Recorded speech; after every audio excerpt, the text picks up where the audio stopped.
Hi guys, so today we're going to answer our third problem for incomplete combustion. So ang pinagkaiba niya sa ating first and second problem is that our fuel is now a methanol. Kung natatandaan ninyo sa ating first problem, ang ating fuel is pure carbon. And then sa ating second problem, yung ating fuel naman is hydrocarbon. So meron tayong hydrogen and carbon dito sa ating fuel. So ngayon meron tayong methanol, so we have CH3OH. Okay, dito sa ating feed, no, yung ating fuel. So as you can see, meron na tayo ngayon ditong carbon, hydrogen, and oxygen, no. So our methanol is burnt in an engine supplying 100% excess air, no. So meron tayong supply air dito plus 100% excess, no. Okay. Now, 90% of the carbon in the fuel goes to CO2. So, 90% ng ating carbon goes to CO2 and the rest is CO. So, 10% ng ating carbon goes to CO, no? Dapat nating i-note yan. Now, we need to calculate the ORSAT analysis in our flue gas. So, ito yung ating flue gas. And we need to get ang ating ORSAT analysis, no? So we're going to begin solving this problem. So first we need to have a basis. So our basis will be 100 pounds of our fuel, which is methanol. Okay, so kailangan nating makuha kung ano yung number of moles ng ating methanol, no? So ilan ang number of moles ng ating methanol? Okay, so it means we need to divide it to its molecular weight. We have 100 pounds. Okay, so divide natin siya sa kanyang molecular weight, which is 32 pounds of CH3OH per 1 pound mole of CH3OH, no? So our unit here of pounds will be cancelled out. So ang matitira sa atin is yung unit na pound mole. So the number of moles of our CH3OH is equal to, so calculate natin, we have 100 divided by 32. So we have 3.125. Okay, so 3.125 pound mole of CH3OH, no? So let us write that here para may record na tayo. So we have 3.125 pound mole. Okay, so lahat ng susulat natin is naka-pound mole para consistent tayo. So ngayon, meron tayong air dito with 100% excess air. So para makuha natin yung amount ng air natin na sinupply, kailangan makuha natin yung theoretical air natin.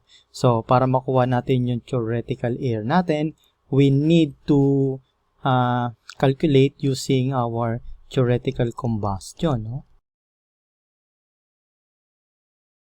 So, para magawa natin yung ating theoretical combustion, we need to write down our reaction. So, alam natin kapag meron tayong theoretical combustion, lahat ng ating combustible na material dito sa ating feed has been burned. Okay, so lahat yun ay na-convert into CO2, lahat ng carbon natin. So we have CH3OH plus O2 producing CO2 plus water, diba?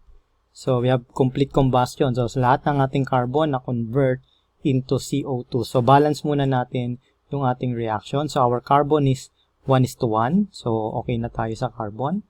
Our hydrogen is 4 in here and we have only 2 here. So, we need to add 2 dito, no?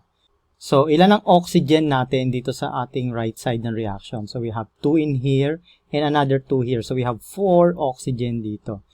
While dito sa ating left side, we have 2 and then we have another 1 here. So, we have 3 O2, di ba? Dito sa ating left side ng reaction. So, ang kailangan natin is 4. So, dahil kailangan natin is 4, meron na tayong isa rito. So, we need to have 3 dito sa ating part ng oxygen. No? Kailangan maiwan dito is 3 oxygen. But we will be multiplying that to 2. So, we should have 3 over 2. Okay? So, as you can see, 2 times 3 over 2 will be 3 plus 1 will be 4. So, nakabalance na ang ating reaction ngayon. Ano?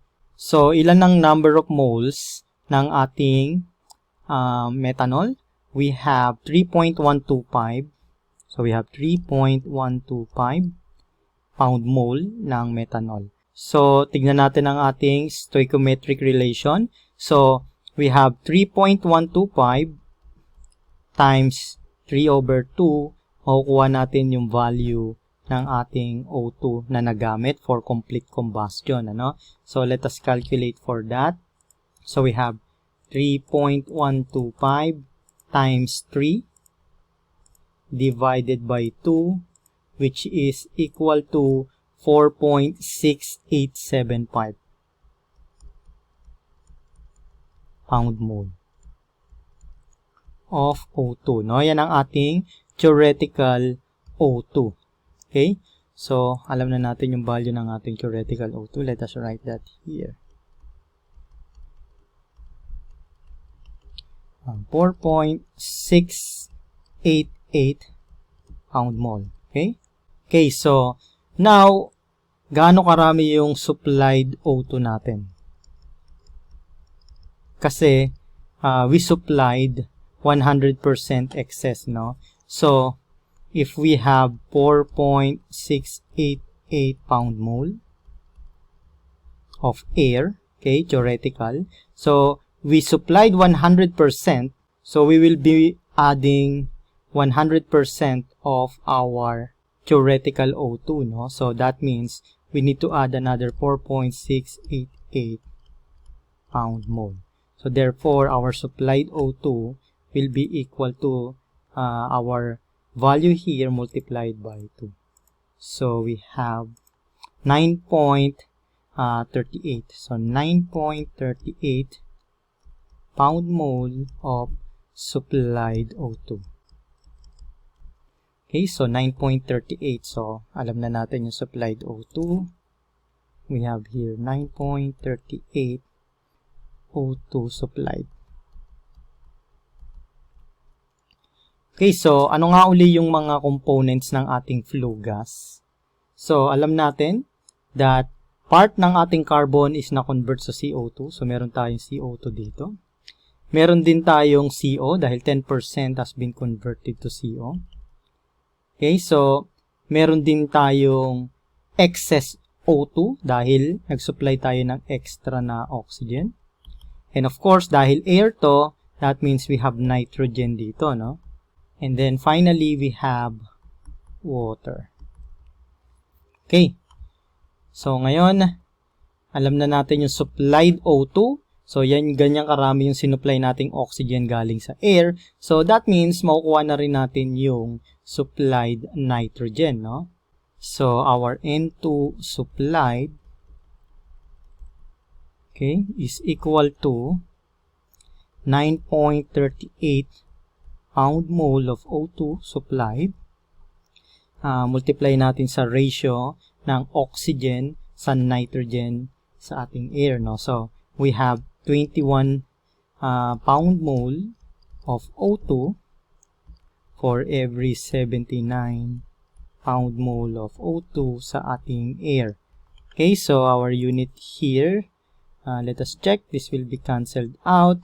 Kaya ang magiging sagot natin dito will be in pound mole of N2. I'm sorry, this is N2. Okay, my mistake here.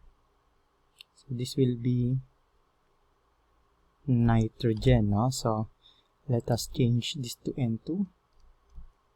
Okay. So, ang makukuha natin dyan is supplied N2. So, we have 9.38 times 79 divided by 21. So, we have 35.27 pound mole of and 2, no? So, pwede na natin isulat yan dun sa taas. 35.27.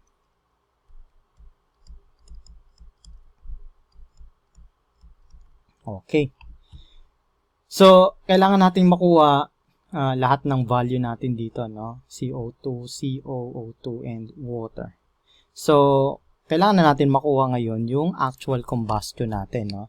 So, we need to perform our actual combustion.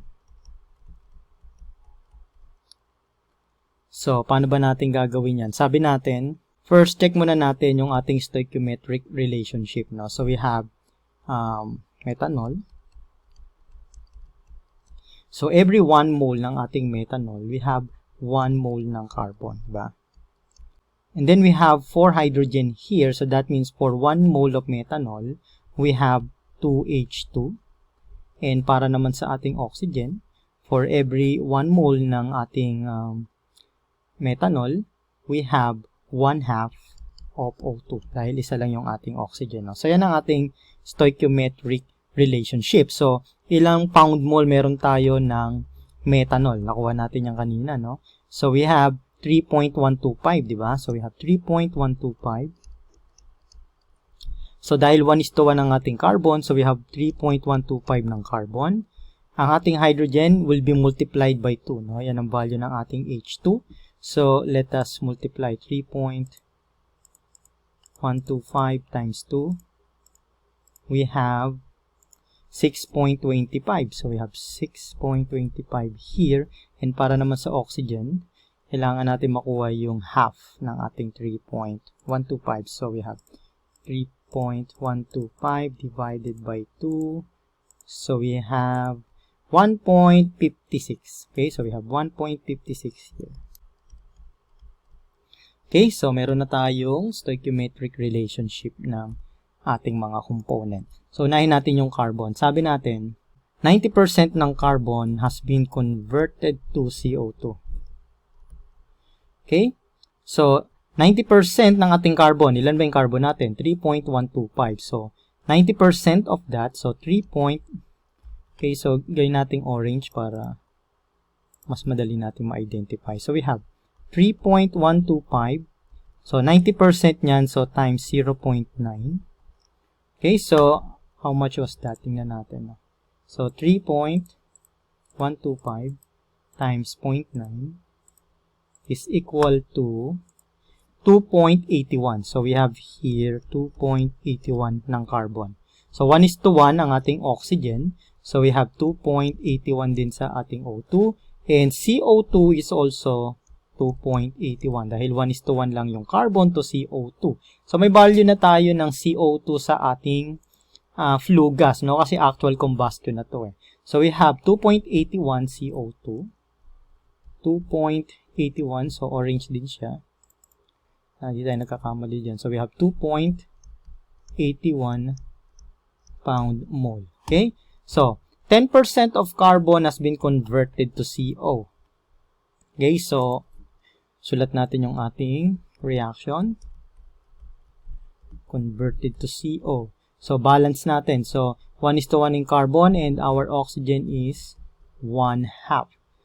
Okay, so 10% lang ng ating carbon. So, our carbon is 3.125. So, 10% na lang is 0.1.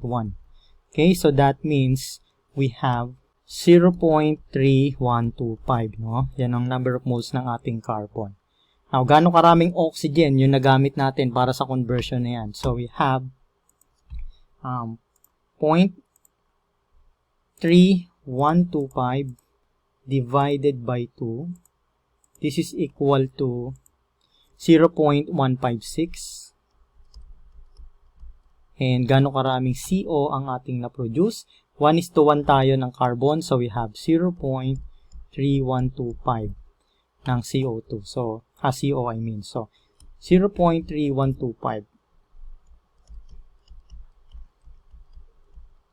Okay, so alam na natin yung value ng CO.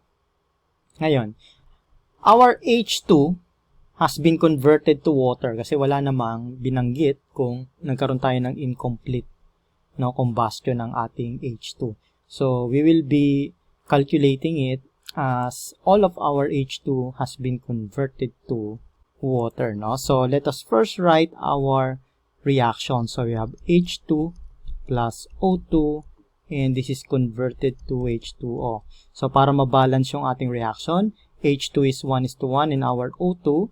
We have only one oxygen here, so therefore we have 1/2 in here. So gaano karami yung ating H2? We have 6.25. No? So we have 6.25. So our oxygen here is only 1/2 of our H2. So that means half of 6.25. So this is equal to 3.125.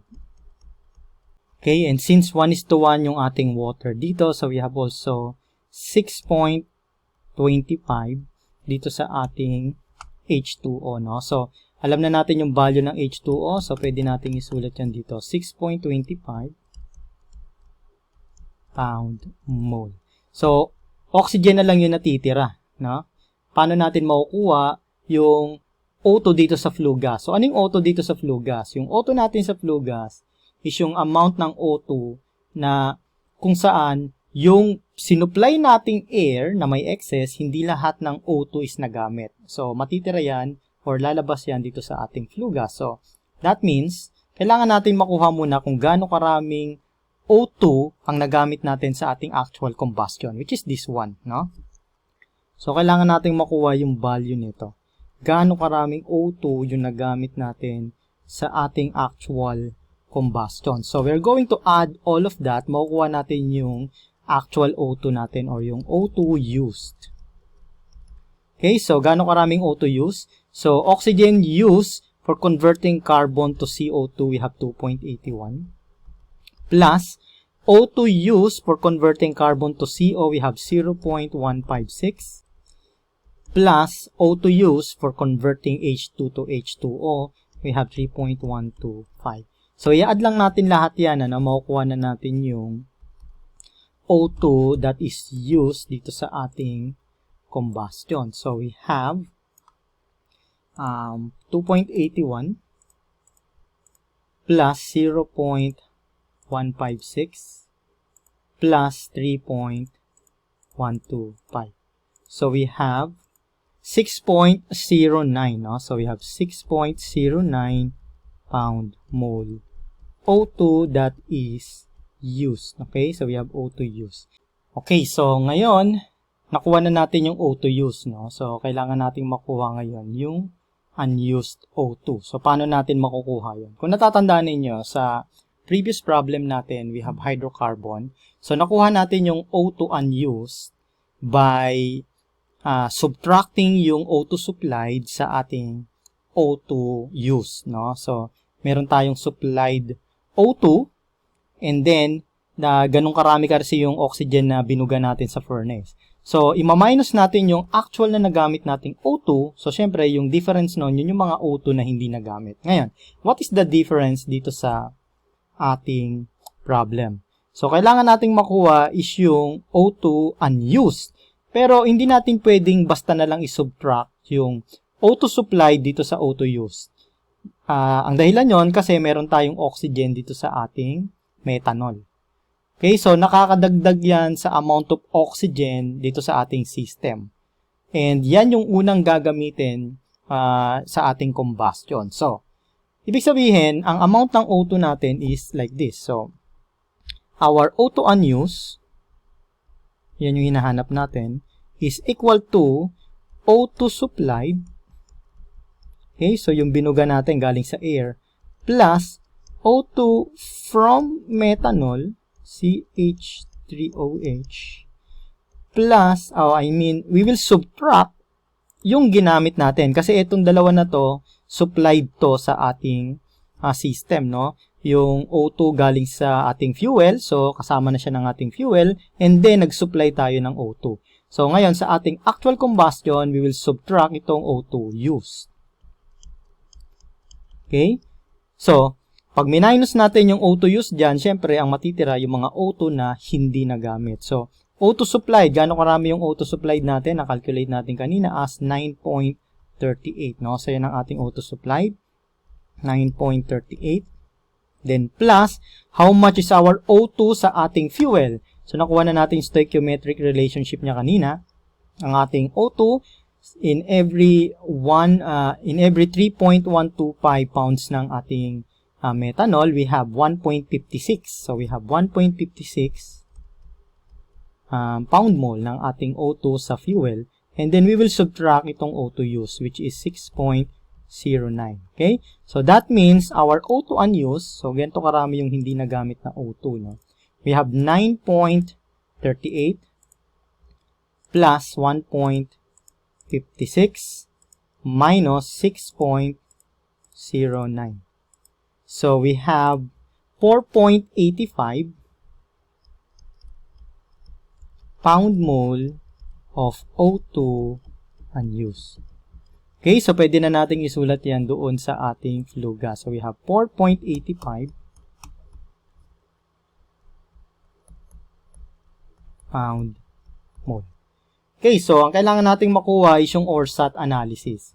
And alam natin, pag ORSAT analysis, hindi kasama itong water sa gagawin nating calculation. So we need to add all of these values. So ano yung values niyan? Kung kukunin natin yung sum nila, we have 2.81 plus 0.3125 plus 4.85 plus 35.27. So we have 43.24. And alam na natin, pagkuha ng ORSAT, we need to get the percentage of every component based from this total number of moles, diba? So, kunin natin yung ating ORSAT analysis. Let us start dito sa ating CO2. So, we have 2.81 divided by 43.24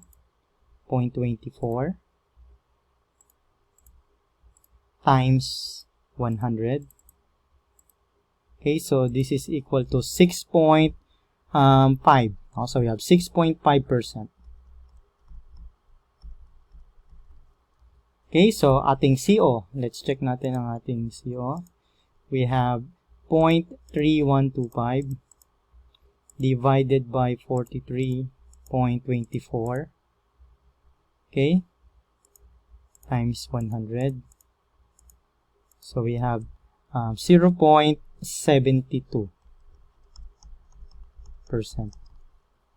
And then ang ating oxygen. So we have 4.85 divided by 43.24 times 100. So we have 11.22%. And for our N2, we have 4.85. We have 35.27. So 35.27 divided by 43.24 times 100 is equal to 81.57. Okay? So yan na yung sagot natin. That is our ORSAT analysis, no? That is our final answer for this problem. And I hope natutunan na ninyo how to calculate for the ORSAT analysis in incomplete combustion. So, we already tackled yung fuel nating pure carbon, then we have hydrocarbon, and now we have an alcohol dito sa ating fuel kung saan meron ng oxygen dito pa lang mismo sa ating fuel.